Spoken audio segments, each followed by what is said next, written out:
ఎవరికైనా ఏదైనా శుభం కలిగితే ఆ శుభానికి కారణం ఎవరు అంటే శంకరుడే. నేను చెప్పట్లేదు ఈ మాట, శాస్త్రములు చెప్పే.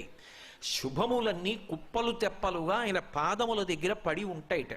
ఆయన అనుగ్రహించాడు అనుకోండి, ఓసారి ఇలా అంటాడు అంటే అది ఎగిరి వెళ్ళి ఇంటికి తోరణంగా పట్టుకుంటాడు. అందుకే ఒక గడుసు కవి ఒక మాట అన్నాడు, నేను ఓ పువ్వు పట్టుకొచ్చి మీ పాదాల మీద వేశాను అనుకోండి, నేను వేసినది ఇది పువ్వు, మీ పాదముల మీద ఉన్నది ఇది పువ్వు.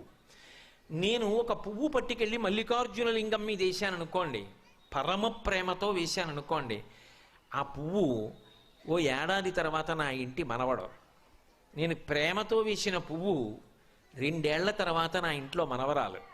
నేను ప్రేమతో వేసిన పువ్వు నేను కట్టుకునే ఒక ఇల్లు. నేను వేసిన పువ్వు నాలో కలిగేటటువంటి భక్తి. నేను వేసిన పువ్వు ఏ వయస్సులో నాకు రావాలో ఆ వయసులో